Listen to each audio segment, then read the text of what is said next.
Hey everyone, if you're looking to get the best quality for your Twitch and YouTube streams, you're in the right place. We're going to talk about OBS encoders, we're going to talk about internet speed can affect your bitrate, and we're going to talk about what would be the best resolution for the highest quality on your stream. So let's sit back, let's lock in, and let's get started. Before we jump into encoders, let's talk about video settings in OBS. Under the video tab, you'll see two important options, which are base canvas resolution and output scaled resolution. Base canvas resolution. This should match your monitor's resolution. If you're using 1080p or a 1440p monitor, set it to that. Going down to the output scale resolution. This is the actual resolution you'll be streaming at.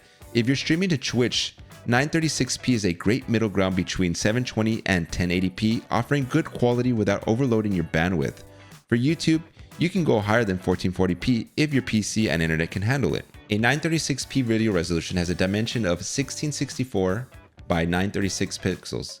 This means that the video resolution is 1664 pixels wide and 936 pixels tall, maintaining a 16 by 9 aspect ratio. Some streamers choose 936p as it's a good balance between quality and bandwidth usage, especially for fast-paced games where high frame rates are important. Compared to the standard 1080p, which is 1920 by 1080p, 936 has smaller resolution requiring less processing power and bandwidth to stream. Like most modern video resolutions, 936p maintains the standard 16 by 9 aspect ratio. The dimensions for 1440p video resolution are 2560 pixels wide by 1440 pixels high, with an aspect ratio of 16 by 9. 1440p is a video resolution that is between 1080p and 4K. High resolution produces a clearer images, but it is larger and harder to stream. 1440p uses more data than 720p and 1080p. Frames per second, or FPS. This affects the smoothness of your stream. OBS lets you choose 30 FPS or 60 FPS. So once again, this is a determining factor of how your computer can process. Normally, I prefer 60 frames per second as it's going to be the smoothest on stream. So what's the difference? 30 FPS is a greater for slower paced content like talk shows, podcasts, or casual gaming, or IRL. 60 FPS is ideal for faster moving content like FPS. But remember, higher FPS requires more bitrate and a stronger PC to avoid lag and dropped frames. Encoders. What are they? Well, OBS gives you two main options, Nvenc and X264. If you have a Nvidia GPU, Nvenc offloads encoding to your graphics card, giving you much smoother performance with minimal impact on your CPU. On the other hand, X264 uses your processor and can provide better quality at lower bit rates, but it's more demanding on your system. And again, this is talking with a single PC setup. Let's take a look at bitrate and internet speed. Your bitrate plays a huge role in stream quality, but it depends on your internet upload speeds. Now, before locking in your bitrate settings, there's something important to check, your internet upload speed.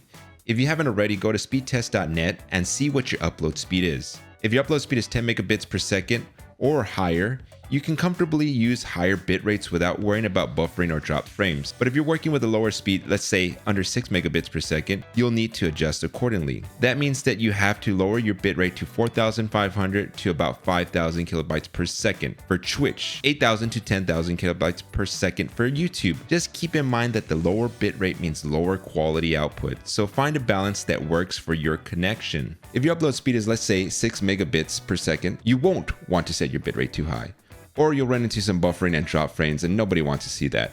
For Twitch, I personally prefer 936p video resolution at around 600 kilobytes per second. It's a sweet spot since Twitch caps non-partner streamers at that bitrate.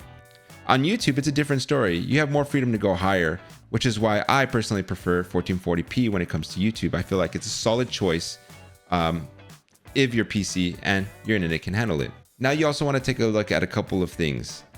You have CBR and other rate control options.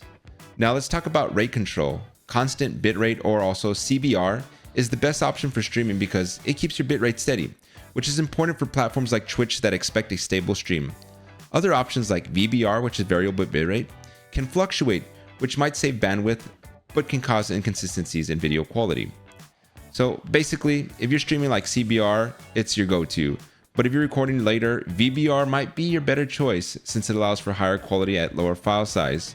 But we're really focusing on streaming, so you want to go ahead and keep CBR. Let's take a look here at our advanced OBS settings for better quality.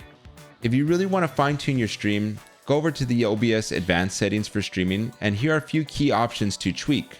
Go over into the presets, which is the Nvenc user, and set this quality at max or quality for better encoding performances. For my profile, I like to set it at high for sharper video, and the look ahead Nvenc only, disable this so it can improve latency. Your beat frame by default usually is set for 2 for Twitch, but you can go a little bit higher on YouTube depending on your GPU if they can handle it. These small adjustments can make a big difference in how your stream looks and performs, especially for fast moving content like gaming.